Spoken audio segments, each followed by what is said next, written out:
جمعین سے مانے اکٹھے، نبیز کو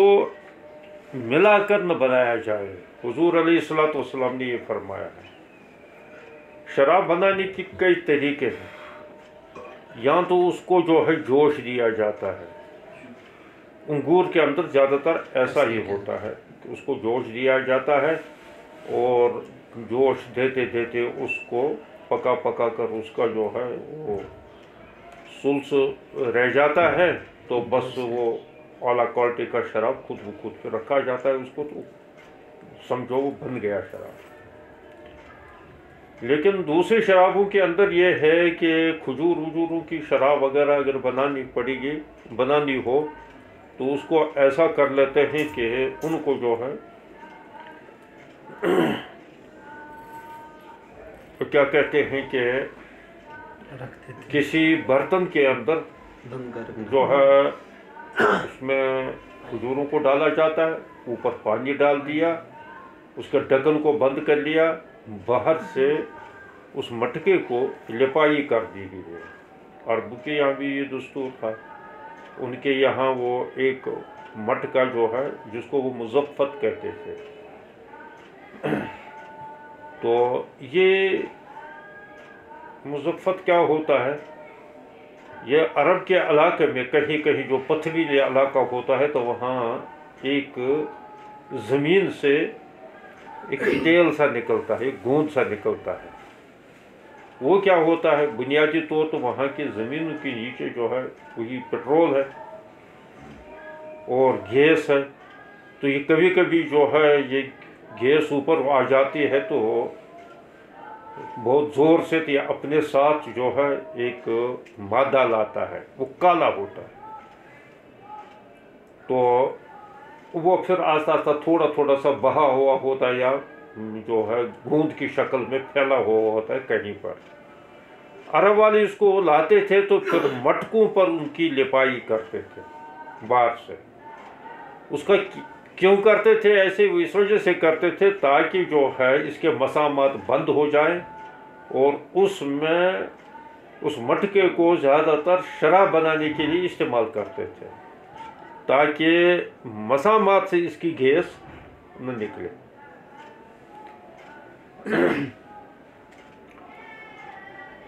تو انہوں نے ایسا کیا۔ ایک دفعہ میں جب پڑھتا تھا تو میں نے آم لائے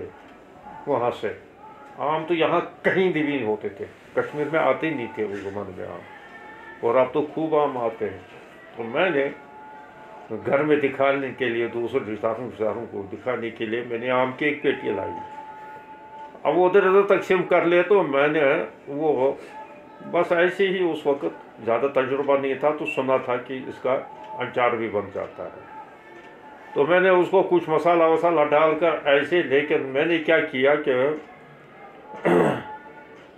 میں نے جو ہے ایک ٹین کا ڈبہ تھا تو اس میں اس کا اچار بنا لیا اور اوپر سے ڈھکن بند کر دیا۔ میں نے کہا یہ جیسے یہ گھر کے اندر یہ سبزی وبزی کا اچار بناتے ہیں، تو میں نے کہا اس کا اچار بن جائے گا۔ اب جب اس کو جو ہے مہینے کے بعد ہم نے کھولا تو کھولنے کے بعد اس میں کچھ بو سی تو تھوڑی محسوس ہوئی ہے، تو میں نے کہا اچار کو تو یہ بو ہوتی ہے، لیکن جب میں نے اس سے تھوڑا سا کھایا نا، ہم نے کھایا تو اب اس سے جو ہے پتہ چلا ہے کہ اس میں تو نشہ پیدا ہو گیا، اور نشے کی سی کیفیت ہو گیا۔ میں نے کہا انا للہ و انا الیہ راجعون، گویا کہ یہ اس طریقے سے یہ بنتے ہیں یہ شراب، تو ہم نے پھینک دیا سب، نے کہا دفع کر دو یہ خراب ہو گیا، کیونکہ ان پھل فروٹوں کے اندر یہی مسئلہ ہے، ان کا کھجوروں کا، چاہے وہ کھجور تر کھجور ہوں جن کو رطب کہتے ہیں، چاہے بسر ہوں وہی پیلے کھجور، چاہے وہ جو ہے تمر ہوں، انہیں پکے کھجور ہوں، سوکھے ہوئے کھجور ہوں، تو اس کے منہ پر مارو تھوڑا سا، کیوں پتہ نہیں کیا مرض پڑا ہے ان کو سونے کا۔ تو اب ایک طریقہ تو یہ ہے کہ ایک پھل سے اس کو بنا لیا جائے، لیکن عربوں کے یہاں تو اس کی مختلف کوالٹی بنانے کا رواج تھا. ہوتا یہ کہ جب کوئی چیز پکانی ہو، کھانے کی ہو، وغیرہ ہو، تو اس میں لوگ جو ہے مختلف ویرائٹیاں بناتے ہیں. جیسے ہمارے وازوان کے اندر 4 آئٹم ہے خود وازوان کے، لیکن اب کشمیر میں جو اس میں مختلف اب جو ہے 20-21 ویرائٹی بنتی ہے اس کی. تو اسی طریقے سے اس میں شراب کی بھی ویرائٹیاں بنتی تھی اور وہ اعلیٰ سے اعلیٰ کوالٹی بن جاتی تھی. تو حضور صلی اللہ علیہ وسلم نے یہ فرمایا ہے کہ ملا کر 2 پھلوں کو ملا کر، اس کا مقصد کیا تھا؟ 2 پھلوں کو ملا کر 2 قسم کے، یا ایک ہی پھل ہو لیکن اس کے 2 قسم ہوں، یعنی کچھ کچے ہوں کچھ پکے ہوں، تو ان کو ملا کر اگر شراب بنایا جائے، نبیذ بنایا جائے، تو اس میں فوراً جو ہے یہ نشہ پیدا ہوگا. ایک ہے نبیذ. نبیذ جو ہے یہ تو اس بارے میں تو وہاں بھی وہ باب بھی آیا ہے ترمذی کے اندر، اور بحث بھی آئی ہے کہ نبیذ کے سلسلے میں احناف کا مسئلہ تو یہ ہے کہ نبیذ جو ہے نبیذ پاک ہے، تو اور اس سے جو ہے وضو بھی کیا جا سکتا ہے. دوسرے اما اس کو یہ کہتے ہیں کہ نبیذ جو ہے یہ ناپاک ہے، اور حضور صلی اللہ علیہ وسلم نے نبیذ بنانے سے جو ہے منع کیا ہے. اب وہاں یہ بحث آ جاتی ہے کہ احناف نے آخر کیوں کہا ہے، ان پر بڑا اعتراض ہوتا ہے. حدیث کے اندر صراحتاً آیا ہے کہ نبیذ کو مت پیا کرو، یا نبیذ سے جو ہے وضو مت کیا کرو. وہ یہ فرماتے ہیں کہ احناف کی دراصل ابتدائی دور کے اندر نبیذ بنانے سے بھی ممانعت تھی، حالانکہ نبیذ کے اندر فی نفسی کوئی قباحت نہیں ہے. جو اس میں نشہ ہوتا ہے وہ بس ایک قسم کا تھوڑا سا کھجور، کچھ شام کو ڈالے اس میں چوہارے میں سوکھے کھجور اس میں ڈال دیے، تھوڑا سا صبح تک اس میں جو ہے کچھ تھوڑی سی مٹھاسی آ جاتی ہے، یا ان کھجوروں کا اس میں سے تھوڑا سا رنگ آ جاتا ہے، وہ استعمال کرتے رہتے ہیں. یہاں استعمال کرنا ذرا مشکل ہوتا ہے، ہر علاقے کا مزاج الگ ہے، کیونکہ یہاں تو کھجور جو ہے مزاج کے موافق نہیں ہے. اسی وجہ سے اللہ تبارک و تعالیٰ نے کشمیر کے اندر کھجور پیدا نہیں کیے ہیں. یہ گرم علاقوں کے اندر ہوتے ہیں. جہاں گرم علاقے ہوں وہاں مزاج لوگوں کے ٹھنڈے ہوتے ہیں، اور جہاں ٹھنڈا علاقہ ہوتا ہے وہاں لوگوں کے مزاج گرم ہوتے ہیں. یہ بھی تمہیں پتہ نہیں. یہاں جو ہے نا، یہاں مزاج جو ہے نا اصلاً مزاج، اب تو مزاج یہ بدل گئے ہیں، یہ تو اب بس صرف یہ بوائلر مزاج ہے، یا کیا کہیں گے اس کو، یہ دوائی کا مزاج ہے. دوائیاں کھا کھا کر جو ہے اب ہمارا کوئی مزاج نہیں ہے. ورنہ یہاں جو ہے گرمیوں کے اندر سرد خشک، ایک ہے سرد تر، ایک ہے سرد خشک. سرد تر جو ہے اس سے زکام وکام ہونے کا خطرہ ہے، وہ بہت ٹھنڈا، وہ مطلب اس میں تراوٹ زیادہ ہوتی ہے تو خطرہ ہوتا ہے اس میں چھاتی خراب ہونے کا اور زکام ہونے کا. البتہ سرد خشک، یہ کچھ دوائیوں کا بھی مزاج ہوتا ہے. جیسے گاؤ زبان کا مزاج ہے، یہ سرد ہے گاؤ زبان، لیکن سرد خشک ہے. اچھا، اسی طریقے سے یہ دہی ہے، دہی بھی ہے. دہی مفید ہے اس میں سردیوں میں. وہ الگ بات ہے کہ اس کے استعمال کا کیا طریقہ ہے. ایسی تو بونٹ کی طرح جو ہے نہ کھا لے. اول تو یہ بات ہے کہ وہ دہی اصلی ملتی بھی ہے یا نہیں ملتی ہے، وہ پاؤڈر کی بنی ہوئی ہوتی ہے. یہ بھی ایک مصیبت ہو گئی ہے کہ میرے مزاج کی کون سی موافق چیز ہے. ورنہ اصولاً جو ہے دہی جو ہے یہ گرم تر ہے، یہ سرد نہیں ہے، یہ گرم تر ہے. لیکن شرط اس کے ساتھ ہے کہ پانی ملا کر اس کو استعمال کیا جائے. اس طریقے سے استعمال کر لینا، ڈائریکٹ اس کو استعمال کرنا جو اصلی دہی بھی ہو وہ مضر ہے. یہ اس نے لکھا ہے، کیا کہتے ہیں اس کو، ابولی سینا نے یہ لکھا ہے، ان کی الشفا قانون فی الشفا، اس کی بڑی موٹی اتنی کتاب ہے، وہ میں لایا تھا وہ کاشمی میں، تو اس میں انہوں نے لکھا ہے کہ اللبن حیۃ بیضاء فاقتلوہ بالملح او بالماء، یہ سفید سانپ ہے، یہ دہی جو ہے یہ سفید سانپ ہے، اس کو یا تو مارو کس کے ساتھ، نمک کے ساتھ، یا تو پانی ملا کر، پانی کے بغیر اور نمک کے بغیر اس کو بالکل نہیں کھانا چاہیے۔ اب تم بیوقوف لڑکے ہوتے تمہیں پتہ نہیں ہوتا ہے، لڑکے تو بس جو بھی سامنے آئے اونٹ کی طرح بھر لیا منہ میں، جائے گا دیکھیں گے بعد میں کیا دیکھیں گے، بعد میں زیادہ سے زیادہ یہ ہوگا دوائی لانی پڑے گی، کیا فرق ہے، فی الحال تو پیٹ بھر لیں گے۔ تو ہر چیز کے استعمال کا جو ہے نا الگ الگ طریقہ ہوتا ہے،